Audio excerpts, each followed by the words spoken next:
Hello friends, कैसे हैं आप सब। मैं अंकिता गुप्ता आपका स्वागत करती हूँ आपके अपने YouTube channel Gurukul techno classes में एक कदम लक्ष्य की ओर। जैसे कि आपको पता है, मैंने आपके लास्ट क्लास जो हुई थी उसमें आपको मध्यकालीन आर्य भाषा के बारे में बताया था। तो वो आपकी वजह तो उसके तत्व बाई तत्व हमने बताए थे, उस काल में क्या क्या हुए थे, उस अवधि में कौन कौन से कवि आए थे, सारा मैंने आपको डिटेल में बताया रखा था। तो अब जो मध्यकालीन जो आपका आर्य भाषा था उसके जो अंत के समय था 900 से लेकर 1000 तक के टाइम, 900 ईस्वी से लेकर 1000 तक का जो अंतिम समय था, उस समय क्या हुआ, जो महमूद गजनवी था उसने तो क्या किया, महमूद गजनवी ने हमारे भारत पे किया आक्रमण। लेकिन जो पुराना समय था उसमें जैसे अब भी साधन चल रहे हैं, आप कहीं भी आपको जाना हो तो आप कार से जाते हो, बाइक से जाते हो, स्कूटर से जाते हो। उस समय तो कुछ भी नहीं था, छोटे छोटे साधन होते, बैलगाड़ी के थ्रू जाते थे और मान लीजिए बैलगाड़ी में पद यात्रा करते थे। तो अब कहीं भी आक्रमण हो रहा है, कितनी जल्दी वो इधर से उधर नहीं जा सकते थे। तो उन्होंने क्या किया, जो पास के क्षेत्र थे उसमें ही बसना शुरू कर दिया। तो उस समय हमारी कौन सी भाषा चल रही थी, प्राकृत भाषा। प्राकृत भाषा का अंतिम समय था जो कि अपभ्रंश भाषा में बदल गई थी। तो जो वहां के क्षेत्र थे, सभी क्षेत्र ने अपने अपने सुविधा के अनुसार सभी क्षेत्रों में अपभ्रंश का एक अलग नया रूप दिखाई दी। प्राकृत भाषा बदली अपभ्रंश भाषा में, और जिस जिस क्षेत्र में बदली सबने अपना अपना अपभ्रंश भाषा का एक नया रूप धारण कर लिया। तो जो हमारे एक कवि थे, हमारे एक रचयिता थे, एक जानकार थे, वो कौन थे, डॉक्टर भोलानाथ तिवारी। कौन थे, डॉक्टर भोलानाथ तिवारी। उन्होंने 7 स्थानों के आधार पर 7 अपभ्रंश के भेद माने। कितने भेद माने, 7 भेद माने। जिसमें से पहला भेद आपका था सौर सेनी अपभ्रंश। कौन सा था,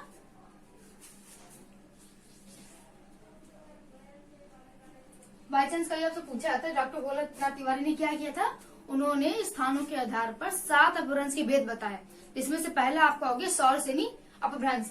इसके आसपास का इलाका या फिर किस इलाके के आसपास ये था, सौर सेनी अपभ्रंश की भाषा उत्पत्ति हुई थी इसकी मथुरा के आसपास। कहाँ पे, मथुरा के आसपास। जो मथुरा के आसपास का इलाका था वहां पे सौर सेनी अपभ्रंश नामक जो अपभ्रंश भाषा है उसका विकास हुआ। कहाँ पे हुआ, सौर सेनी अपभ्रंश। इसमें क्या था, कई आधुनिक भारतीय भाषाओं का जन्म हुआ। जैसे कि पश्चिमी हिंदी, कौन सी, पश्चिमी हिंदी हो गई आपकी, राजस्थानी हो गई आपकी, गुजराती हो गई। ये सब क्या थी, जो भाषाएं थी उनका विकास हुआ किसमें, सौर सेनी अपभ्रंश भाषा में। और ये जितनी भी भाषाएं थी ये सभी आधुनिक भारतीय भाषाओं में गिनी जाती थी। तो कौन कौन सी हुई आपकी, पश्चिमी हिंदी,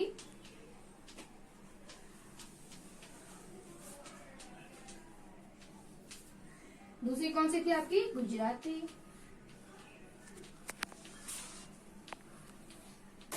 और आपको मैंने कौन सी बताई, तीसरी भाषा राजस्थानी। कौन सी बताई थी, राजस्थानी।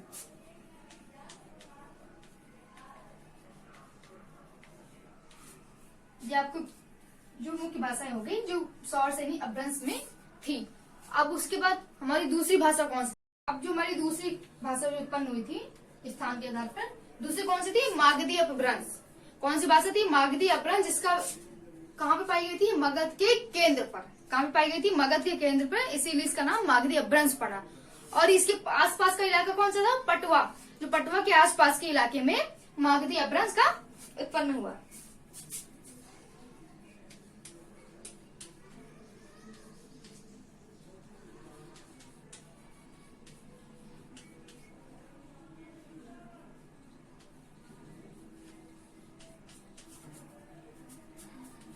किसके पास, मगध के केंद्र पर।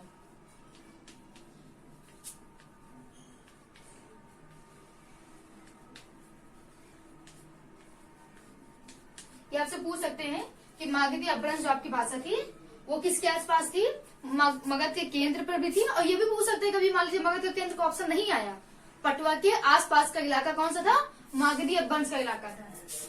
ये तो बात हो गई मागधी अपभ्रंश की। और उस समय जो उत्पन्न भाषाएं कौन कौन सी थी, मागधी अपभ्रंश में किन किन भाषाओं का जन्म हुआ, कौन कौन सी थी, हिंदी भाषा। हिंदी भाषा हो गई आपकी, बांग्ला हो गई, और कौन सी, उड़िया भाषा हो गई, असमिया हो गई, और आपकी कौन भाषा हुई, बिहारी। कौन कौन सी भाषा हुई, बिहारी, हिंदी, बांग्ला, उड़िया और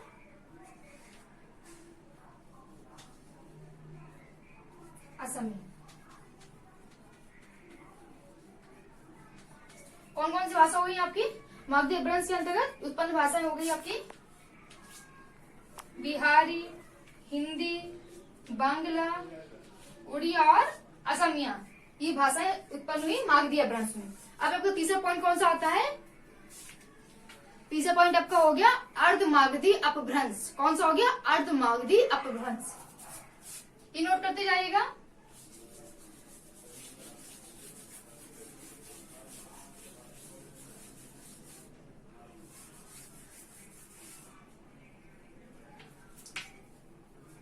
तो तीसरा पॉइंट आपका आएगा अर्ध मागधी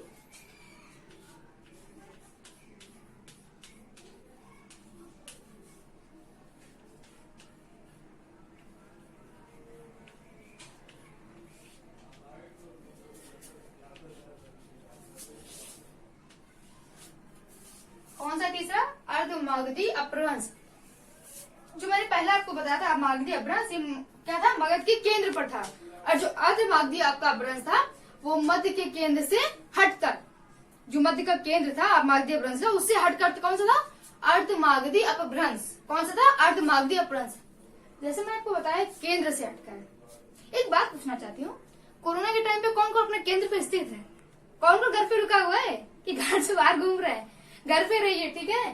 तो अर्ध मागधी अपभ्रंश हो गया आपका। उसमें उत्पन्न भाषाएं कौन कौन सी हो गई? उसमें आपकी पूर्वी हिंदी भाषा का उल्लेख किया गया है। किसका किसका? पूर्वी हिंदी भाषा का उल्लेख किया गया है। तो नोट कर लीजिए इसे।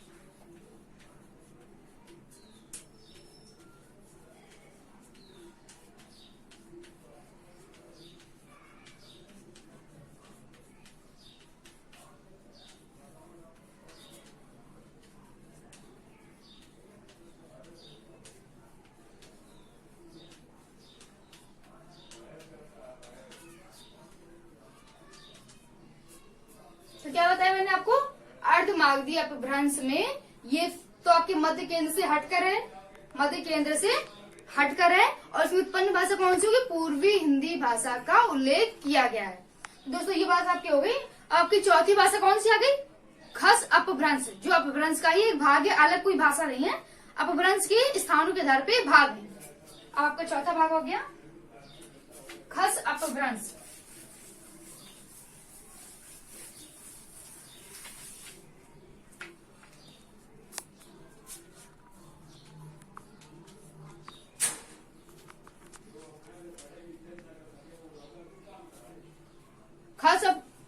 ये जो खस अपभ्रंश है आपका, मान लीजिए पॉइंट आपको याद नहीं हो रहा है तो आप ऐसे भी याद कर सकते हैं। आपके किचन में आपकी मम्मी यूज करती है, एक होता है खसखस, वैसे आप याद कर सकते हो कि खस अपभ्रंश है, ठीक है।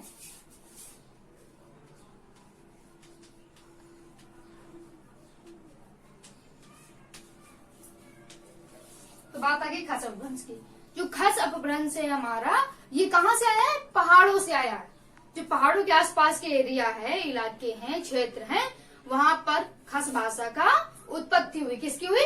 खस अपभ्रंश की उत्पत्ति हुई। कौन सी भाषा हो गई आपकी? पहाड़ी हिंदी। इसका भी सीधे सीधा आपका एक मेल मिल रहा है कि खस भाषा कहाँ से उत्पन्न हुई? पहाड़ी भागों से। तो वहां पे सिंपल सी बात है, पहाड़ी हिंदी चलेगी। तो पहाड़ी हिंदी के अंदर भी भाषा ही आती है। पहाड़ी के अंदर आपकी कौन कौन सी भाषा आएगी? एक होती है कुमाऊनी। कौन सी होती है? कुमाऊनी। और दूसरी कौन सी भाषा हो गई आपकी? गढ़वाली।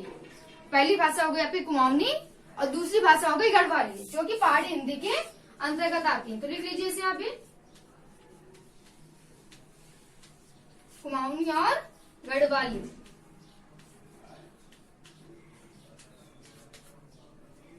ये भाषाएं आपकी पहाड़ी हिंदी के अंतर्गत आती हैं। ये तो होगी आपकी चार भाषाएं। और आपकी जो पांचवी भाषा है उसका नाम है पैशाची अपभ्रंश। कौन सी है? पैशाची अपभ्रंश।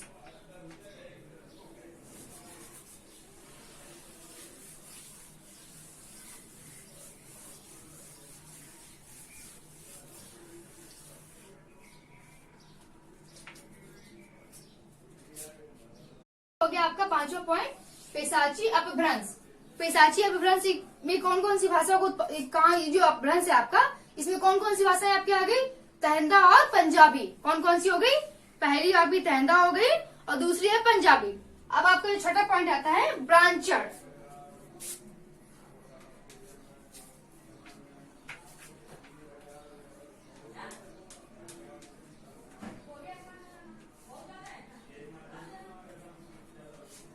जो अपभ्रंश भाषा के जो छठा पॉइंट हो गया आपका, वो हो गया ब्रांचर।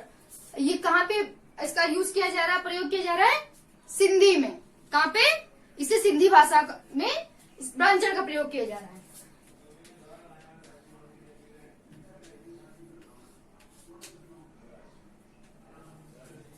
और आपका सातवां और आखिरी पॉइंट आता है कौन सा, महाराष्ट्री।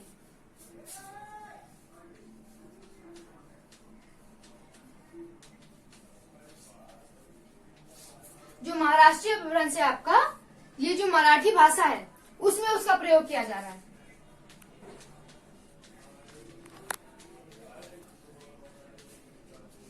जो आपकी मराठी भाषा है उसमें महाराष्ट्रीय अपभ्रंश का प्रयोग किया जा रहा है। तो मैंने आपको कौन कौन से पॉइंट बताए, जो हमारे भोलानाथ तिवारी जी थे, उन्होंने 7 स्थानों के आधार पर 7 अपभ्रंश बताए। अपभ्रंश के 7 रूप कौन कौन से हो गए, शौरसेनी अपभ्रंश आपका पहला हो गया जो मैंने आपको बताया, दूसरा मागधी अपभ्रंश, अर्धमागधी अपभ्रंश, उसके बाद खास अपभ्रंश जो मैंने आपको खास पॉइंट बताया कैसे आप याद रख सकते हो, पेशाची अपभ्रंश भूत वाला, उसके बाद ब्रांचर, और आपका आखिरी कौन सा हो गया, महाराष्ट्री। तो ये आपके 7 पॉइंट हो गए। और इसकी भाषा भी याद रखिएगा, कौन कहाँ पे, पहला वाली जो कौन सी बताई थी, शौरसेनी, ये कहाँ पे था, मथुरा के आसपास। दूसरा मागधी, आपकी मथुरा के केंद्र पे और पटवा के आसपास का इलाका। तीसरी अर्धमागधी, इसका भी आप याद कर सकते हो, पहला आपका मागधी आपका मगध के केंद्र पे था और ये मगध से थोड़ा हटकर, ये भी याद कर सकते हो। खस वाला क्या था, पहाड़ों के बीच, तो वहाँ की भाषा भी पहाड़ी हिंदी थी, उसके जो पहाड़ी हिंदी के भाग थे। उसके बाद पेशाची आया, पेशाची में तहंदा और पंजाबी हो गई आपकी, ब्रांचर में सिंधी भाषा और महाराष्ट्री में आपकी मराठी भाषा।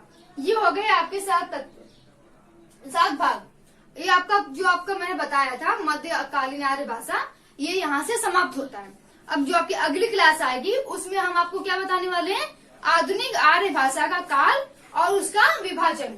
यहाँ तक जिसको भी कुछ ना समझ आए प्लीज कमेंट बॉक्स में कमेंट कीजिए, मैं सब कुछ आपको क्लियर करने वाली हूँ।